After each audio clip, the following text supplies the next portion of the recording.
History of Jordan. Before I begin this recording, I want to apologize for any mispronunciations I may make of different names, etc. I do not speak Greek, nor do I speak Arabic or any of those languages that I may be reading, so I will do the best that I may through the process. Okay, History of Jordan. The land that became Jordan forms part of the richly historical Fertile Crescent region. Its history began around 2000 BC when Semitic Amorites settled around the Jordan River in the areas called Canaan. Subsequent invaders and settlers included Hittites, Egyptians, Israelites, Assyrians, Babylonians, Persians, Greeks, Romans, Arab Muslims, Christian Crusaders, Mamelukes, Ottoman Turks, Circassians, and finally, the British. Ancient history. Evidence of human settlement in Jordan date back to the Paleolithic period. That's from 500,000 to 17,000, not 100, just 17,000 BCE. While there is no architectural evidence from this area, archaeologists have found tools such as flint and basalt hand axes, knives, and scraping implements. In the Neolithic period, 8,500 to 4,500 BCE, three major shifts occurred. First, people became sedentary, living in small villages, and concurrently, new food sources were discovered and domesticated, such as cereal grains, peas, and lentils, as well as goats. The population increased, reaching tens of thousands of people. Second, the shift in settlement patterns was catalyzed by a marked change in the weather, particularly affecting the eastern desert, which grew warmer and drier, eventually becoming entirely uninhabited for most of the year. This watershed climate change is believed to have occurred between 6,500 and 5,500 BCE. Third, between 5,500 BCE and 4,500 BCE, pottery from clay, rather than plaster, began to be produced. Pottery-making technologies were likely introduced to the area by craftsmen from Mesopotamia. The largest Neolithic site is at Ain Ghazal in Amman. There are many buildings divided into three distinct districts. Houses were rectangular with several rooms, and some of them had plastered floors. Archaeologists have unearthed skulls covered with plaster and with bitumen in the eye sockets at sites throughout Jordan, Palestine, and Syria. A statue was also discovered at Ain Ghazal that is thought to be 8,000 years old, just over 1 meter high. It depicts a woman with huge eyes, skinny arms, knobby knees, and a detailed rendering of her toes. It was during the Chalcolithic period, 4,500 through 3,200 BCE, that copper was first smelted and used to make axes, arrowheads, and hooks. The cultivation of barley, dates, olives, and lentils, and the domestication of sheep and goats predominated over hunting in the desert, and the lifestyle was probably very similar to that of modern Bedouins. Tuliet Gasul is a large Chalcolithic-era village located in the Jordan Valley. Houses were made of sun-dried mud bricks and roofs of wood, reeds, and mud. Some were based on stone foundations, and many planned around large courtyards. The walls are often painted with bright images of masked men, stars, and geometric motifs that were perhaps connected to religious beliefs. During the early Bronze Age, that's 3,200 through 1,950 BCE, many villages were built that included defensive fortifications, most likely to protect against marauding nomadic tribes. Simple water infrastructure were also constructed.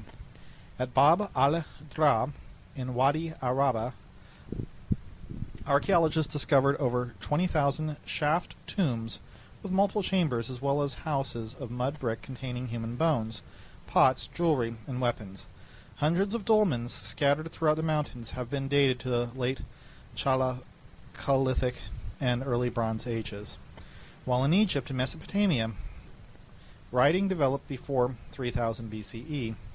Writing was not really used in Jordan, Palestine, and Syria until some thousand years later, even though archaeological evidence indicates that Jordan was in fact trading with Egypt and Mesopotamia.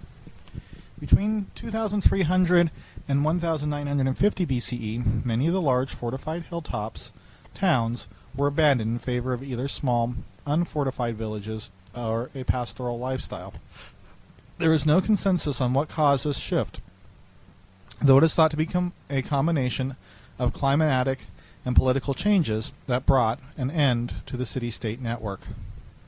During the Middle Bronze Age, 1950 through 15,550 BCE, migration patterns in the Middle East increased.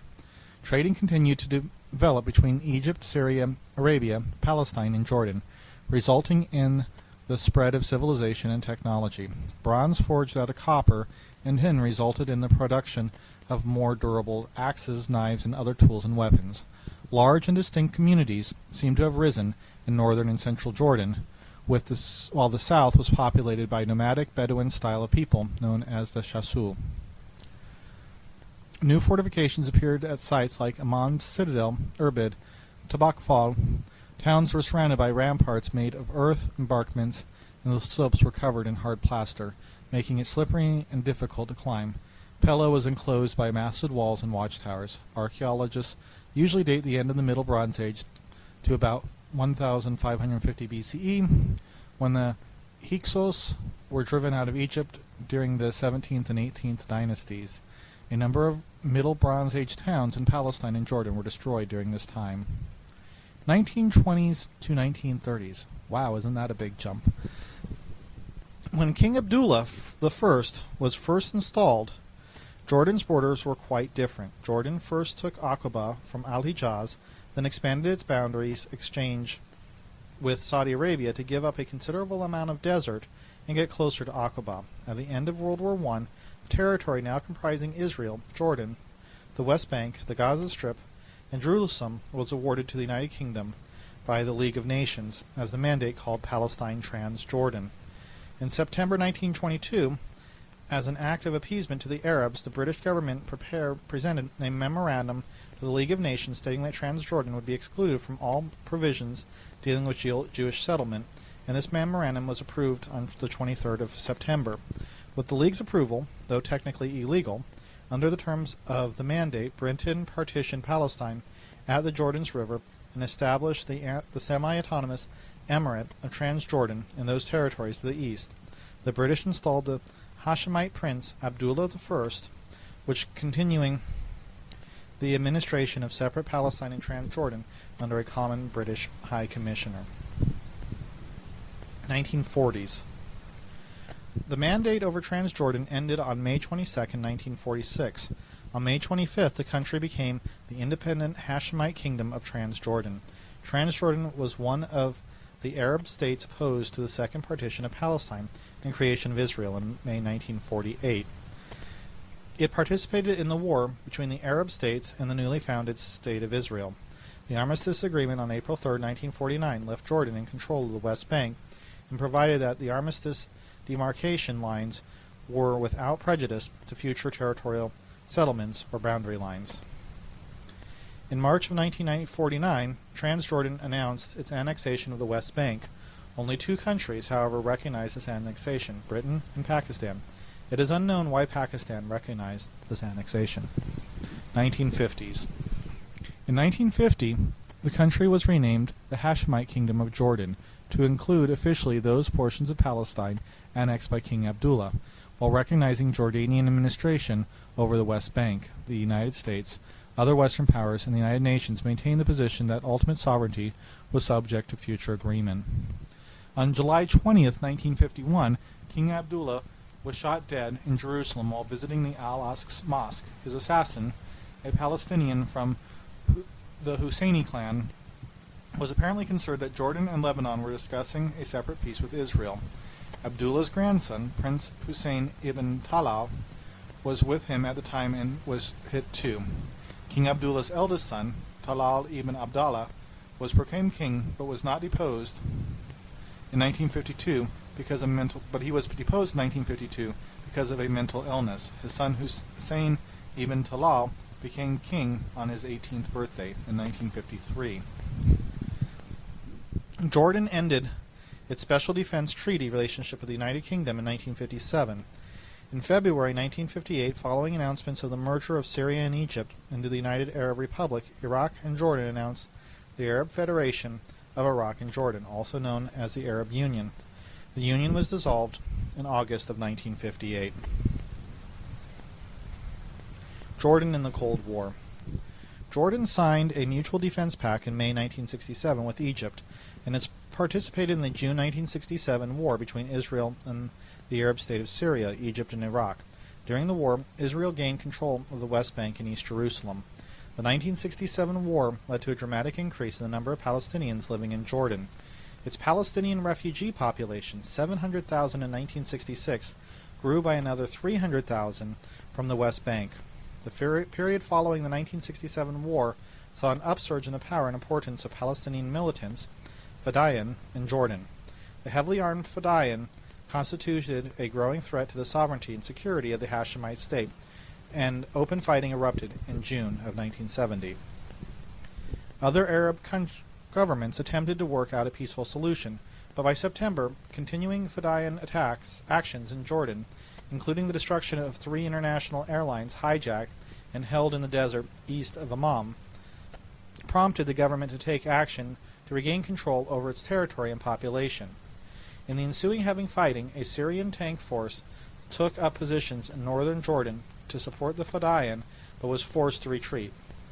By September 22nd, Arab foreign ministers meeting at Cairo had arranged a ceasefire beginning the following day. Sporadic violence continued, however, until Jordanian forces won a decisive victory over the Fedayeen in July 1971, expelling them from the country.